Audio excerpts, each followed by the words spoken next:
Good morning, grade 10. You're going to have the data files for this activity. And when you open the data files, you'll see methods tab. That is just an introduction there for the data types that you can get. In the methods tab, we're going to do some functions and we follow the instructions on each of these buttons. So I'm just going to do a few today. First one is here, display the remainder after 116 is divided by 3. So when you want to get a remainder after division, you use mod. You know we have mod and div to show you how that works. Here is an integer variable equal to 5 mod 2. And that means that integer variable is going to have the result of 1. Because mod takes a 2, divide into 5, and what is the remainder after dividing 2 into 5? We get 1. And now we have div. Num equals 5 div 2. So what happens is the processor will take the 2, divide it into 5, and see how many times can 2 go into 5. But the remainder is not mentioned. So it's the whole number after dividing.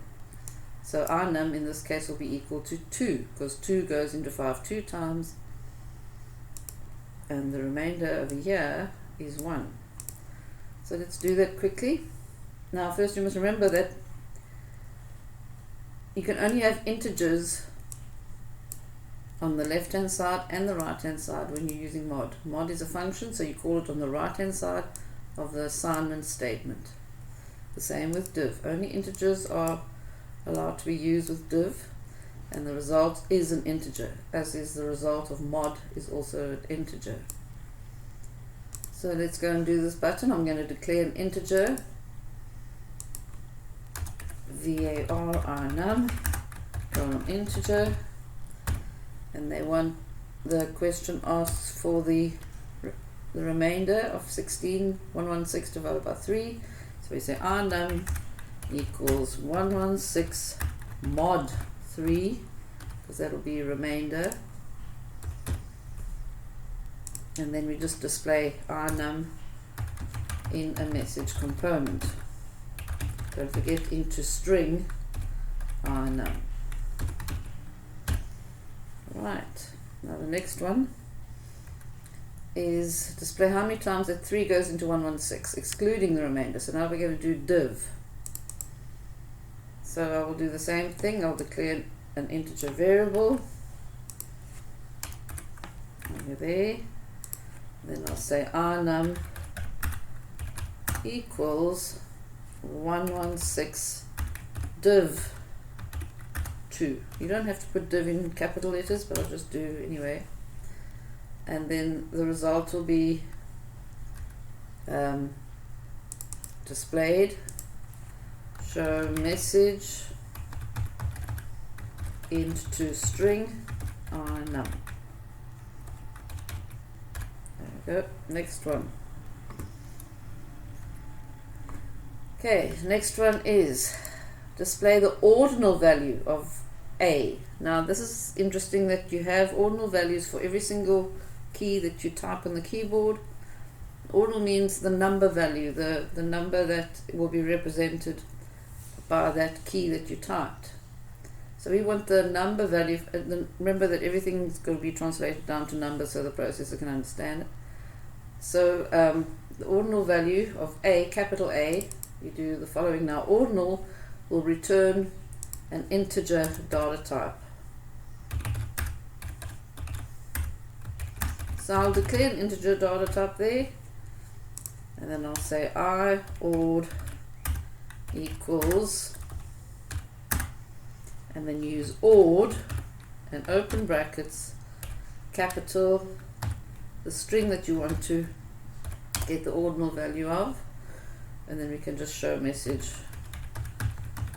And remember, into string ord, that integer that we got from getting the ordinal value of the capital letter A. Take note, ord and mod and div are all on the right hand side of the assignment statement, therefore they are built-in Delphi functions.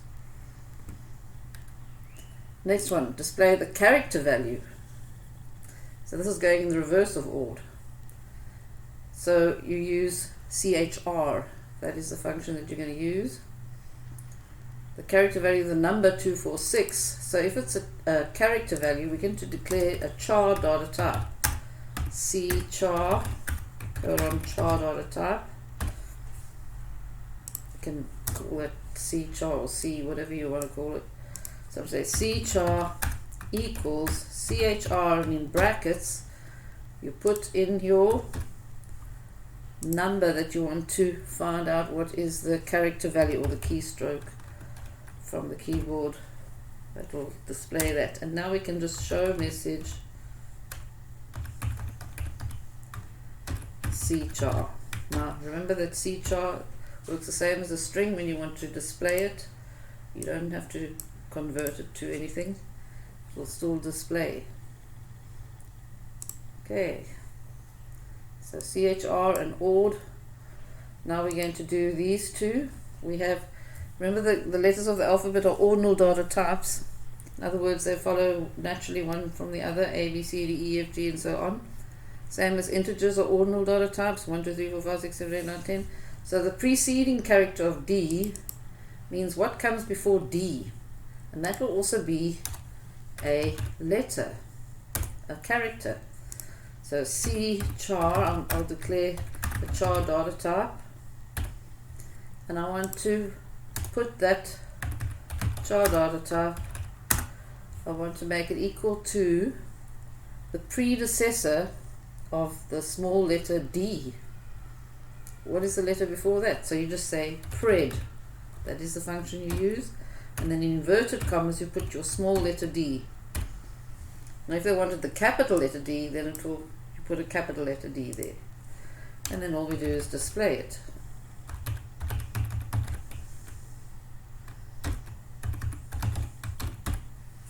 There we go. Next one, display the letter, the next letter after Q. So we had a preceding one, and now we're going to have a successor. So a character after the letter Q. So I'm going to do a char data type. Well, I can call it C-let if I want, doesn't matter what you call it, as long as you declare it as a char data type. And remember that it will be a char data type. So we say C-let equals SUCC, the successor of the character Q, capital Q, inverted commas. So remember to put the inverted commas in, and then you just show message and C-let. Okay, so remember that the successor and the predecessor return character data types. Okay, display a number without decimals. Well, they didn't tell you to round the number, no, they just want you to chop off the decimals. So let's go and do that. How do we chop off the decimals? That's 32.756. Well, when you chop off the decimals, you use a function called trunc, and that will return an integer data type. So I'm going to declare an integer here, and I'll say rnum equals trunc, and the number will be that we're trying to remove the decimals, 32.756, and that will return the number 32. It's going to chop off the decimals, just remove them, act like they didn't even exist. So rnum will hold that value. Remember the function called trunc, and we show message int to string rnum. There we go. Right, next one is display only the decimals of a value. We're going to use the function called frac, F-R-A-C. So, and frac returns a real number, rnum, because it's going to return the value 0. So we say rnum equals frac, and the number we want to only return the decimal points is 32.756, and it's going to return the value 0.756 Now if we want to display it, we say show message float to string and rnum. Now the instruction didn't tell you to round anything off or whatever. We just want the decimal points. And rnum is a real number, so you have to say float to string. Why are we using show message? Because there isn't any other output component here for us to use, okay? Now the next one is square root and square. So let's go and do square root. Now in order to use square root, you've got to have math as in the user section right at the top of your program. You have to put in the word math, M-A-T-H, right here in uses. There it is there. It's already been added. So we're going to go and get the square root of 246. Now square root returns a real data type. Okay, so I'm going to call var num colon real, and then I'm going to say rnum equals square rt, sqrt, square root of, in brackets we put the number that we want to get the square root of, 246. And then of course we're going to show message float to string f or none. And of course it didn't say rounding off, so oh no, not float to string f, float to string. Remember, you only put the f there if you're going to format the real number, but we're not formatting, we're not rounding or displaying any certain decimal points. That wasn't in the instruction. Now display the square of 23.3. The square will also return a real number, and we say rnum equals square of 23.3. And then we do the same thing as before, float to string f. Sorry, I'm copying and pasting, and that's it. Now you're going to do an activity and submit it for marks.